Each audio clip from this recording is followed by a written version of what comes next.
Hi guys, it's Andy at Charleston Eastgate Model Railway, and this is part 4 of the TMD project. In this instalment, I am moving to the back of the scene to build a new diorama and improve the back scene. Here we go. I start with some offcuts of polystyrene I've been hoarding under the layout for some time. I made a few measurements and cut a piece down to fit against the bridge. I'm aiming for a raised section with a half-relief factory on top. This will partly mask the road ending at the end of the bridge. After test fitting, I cut the slopes and proceeded to cover these with a PVA paper mache mix.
After a couple of days, the piece was fully dry and was given a coat of burnt umber acrylic. It's time to get started on some ground cover.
As a bit of an experiment and to rough up the smooth ground, I randomly created a few flock patches.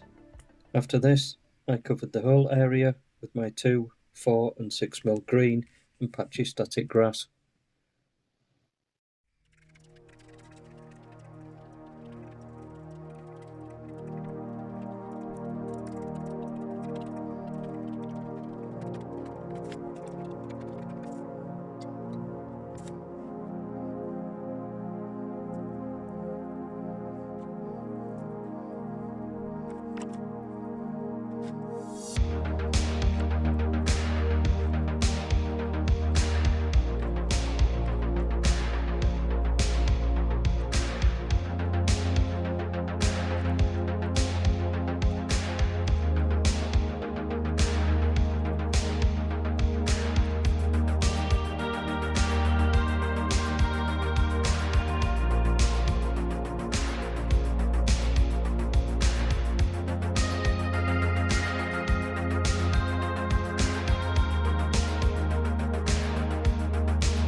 The diorama was given a coat of matte sealer and left to dry. It was time to have a look at the back scene. I wanted to add some extra detail to the sky back scene, and I found this skyline picture on the internet. I printed out the picture over 4 sheets of A4 before mounting onto 1mm cardboard. I then cut out the sky, leaving just the buildings in the foreground. These were attached to the back scene using double-sided sticky tape.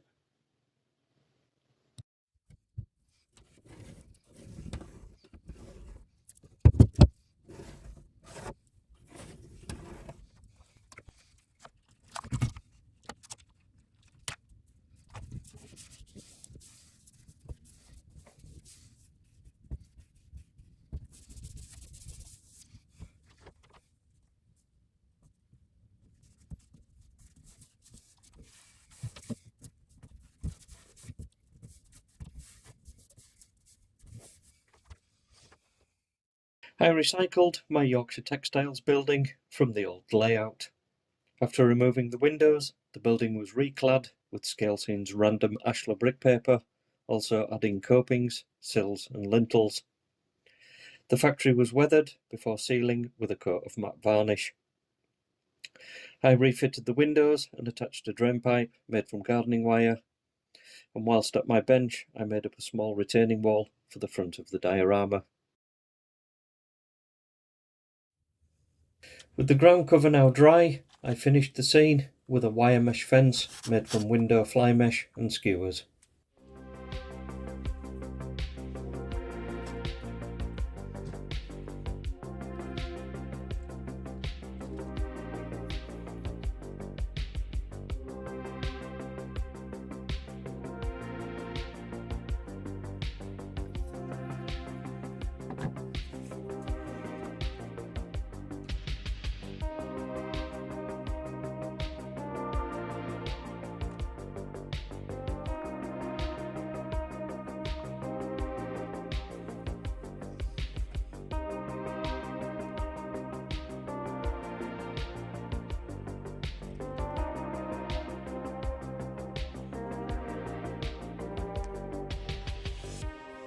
After a test fit on the layout, it was time to finish the scene by ballasting up to the retaining wall. I made a copy of the wall in plain cardboard so I didn't soak the new one in diluted PVA during the ballasting.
Many thanks for dropping in. Please join me for part 5 where I continue across the back scene with a further diorama. Please drop me a comment and a thumbs up if you have enjoyed this update. I enjoy reading all your feedback. Bye for now.